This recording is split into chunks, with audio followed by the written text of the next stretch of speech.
मुसीबत सबको है, दुखी सब है। कोई बीमारी से दुखी, कोई अधिकारी से दुखी, कोई घरवारी से दुखी, कोई सारी से दुखी, यानी परेशानी सबके पीछे लगी है। तो ये दुखी इसलिए थे कि इनके घर में कोई पुत्र पैदा नहीं हुआ। दशरथ के घर में एक लड़की पैदा हुई थी जिसका नाम पड़ा था शांता। शांता, वो ये शांता जो थी ये श्रृंगी ऋषि को ब्याही गई थी। और उस लड़की के जन्म लेने के बाद दशरथ के घर में पुत्र नहीं हुआ, तो ये दशरथ दुखी हुए। लेकिन दशरथ जी को एक ही बार कष्ट हुआ कि मेरे लड़का नहीं है। वैसे सोचने वाली बात, इन्हें दुख तो रोजाना होना चाहिए था कि मेरे पुत्र नहीं है। और जब एक बार इन्हें दुख हुआ तो कौन सी बार दुख हुआ। तुलसीदास जी ने बताया कि दशरथ को सिर्फ एक ही बार दुख हुआ कि मेरे पुत्र नहीं है। कब दुख हुआ? तो तुलसीदास कहते हैं कि एक बार और दशरथ मन माही, और भई है गिलाने और मेरे सोतनाई।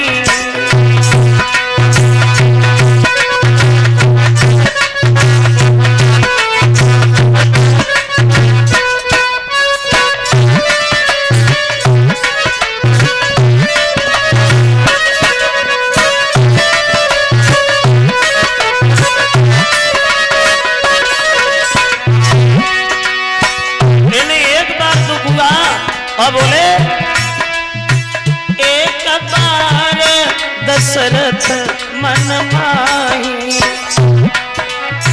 भई है गिलाने मेरे सोतनाई।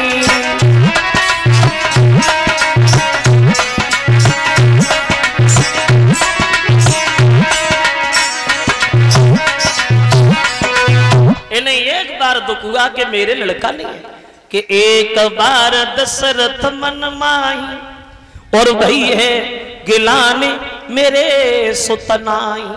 इन्हें कब दुख हुआ?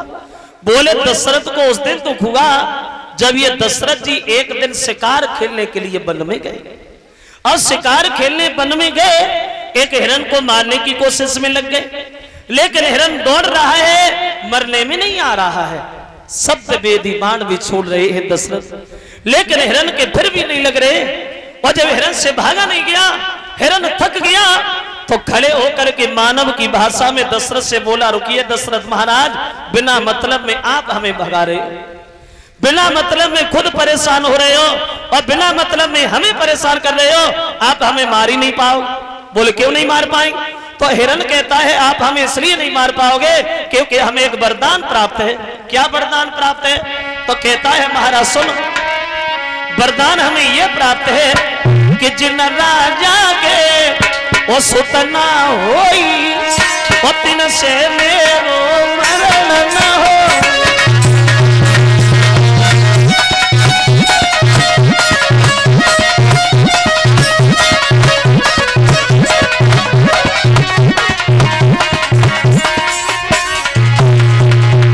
बोले वरदान हमें यह प्राप्त है दशरथ, जिन राजा के और सुतना होई, और तिन से मेरो मरण न होई, तिन से मेरो।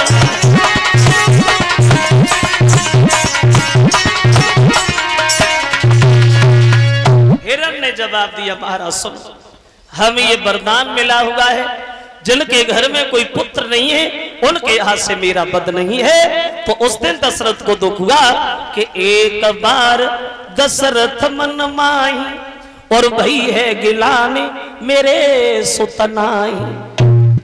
दशरथ जी बहुत दुखी हुए, दरबार में गद्दी पे जाके बैठ गए, लेकिन चेहरा बड़ा उदास, बड़े मन में विचार आ रहे, परमात्मा इस जीवन से भला यह है कि मेरी मौत हो जाए वो ही ठीक रहे, क्योंकि इंसान तो अलग रही, अब तो जानवर भी मजाक करने लगे, जानवर भी तिरस्कार करने लगे।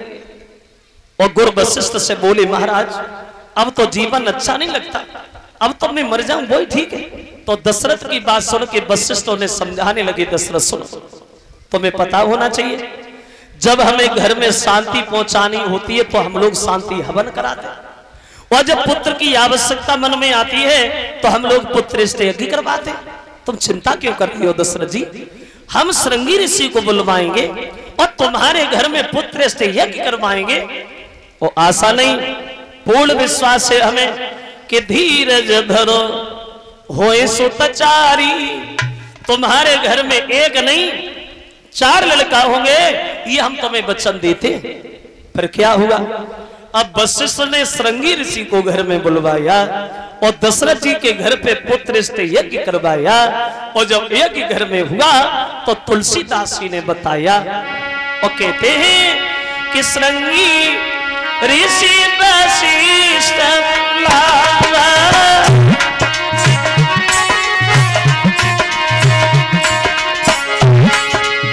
श्रृंगी ऋषि वशिष्ठ बुलावा, पुत्र काम शुभ जगी करामा। सिया राम जी की जय, राजा राम जी की जय, सीता राम जी की जय, जय हो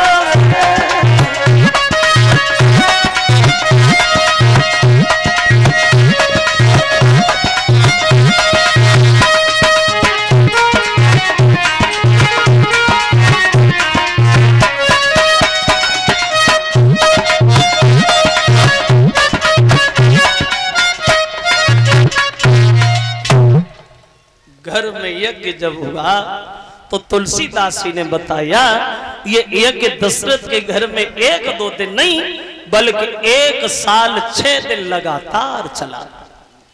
और जब यज्ञ संपन्न हुआ तो उस यज्ञ से अग्निदेव प्रकट हुए और वो अग्निदेव खाली हाथ प्रकट नहीं हुए, एक हाथ में खीर का भरा हुआ कटोरा और अग्निदेव आगे बढ़े, उस खीर के भरे हुए कटोरा को दशरथ के हाथ दिया और एक बात कही, दशरथ सुनो, इस हवन की खीर को आप ले जाओ और ये खीर नहीं समझना, भगवान का दिया हुआ प्रसाद समझ करके अपनी 3 रानियों में बांटना और उन्हें खिलाना और भगवान के नाम पे विश्वास रखना, तुम्हारे घर में पुत्र अवश्य पैदा होंगे।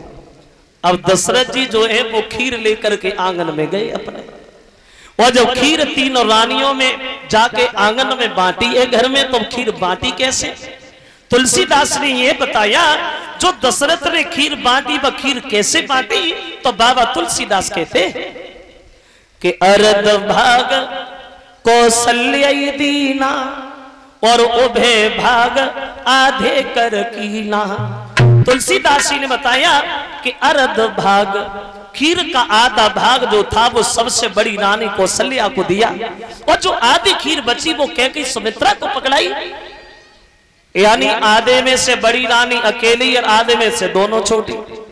तो कौशल्या ने मन में एक बात सोची, हम ही घर में बड़े और हमारे पास खीर भी ज्यादा है, तो ये दोनों ये न सोचे कि बड़ी थी इसलिए ज्यादा ले ली, हमसे कोई बात ही नहीं करी। तो उसने अपने आधे भाग में से आधा भाग निकाला और खुद से छोटी रानी कैकेयी को दे दिया। अब कैकेयी भी यही सोच रही सबसे छोटी सुमित्रा है उससे ज्यादा मिले, तो उसने कौशल्या वाला भाग लिया और उठा करके सबसे छोटी रानी सुमित्रा को दे दिया और सुमित्रा के पास 2 भाग पहुंचे। 3 रानियां जब हवन की खीर खाती, देखो विध का विधान, परमेश्वर की माया, 3 रानियां गर्भ धारण करती हैं। प्रजा के लोगों के चेहरा खिल गए, दशरथ बड़े मगन हुए। अब तो आंगन में बड़ा आनंद है। अब खीर के खाने के ठीक 1 साल बाद उन कौशल्या के गर्भ से प्रभु श्री राम प्रकट हुए।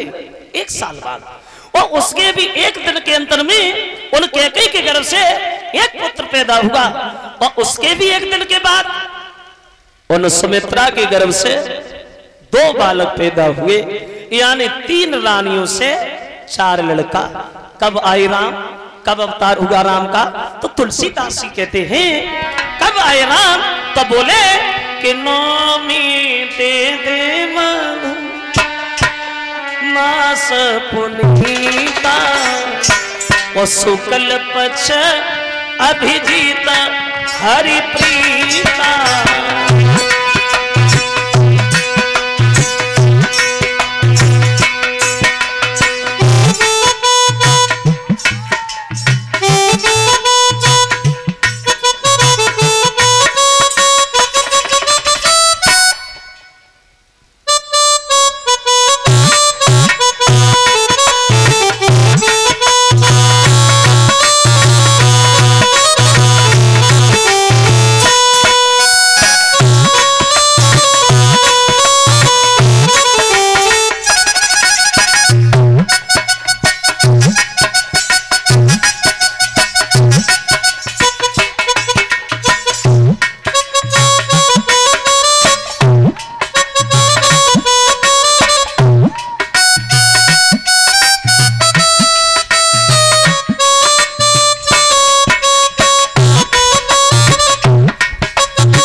तो तुलसीदास कहते हैं ओ नामी तिथि मधु मास पुन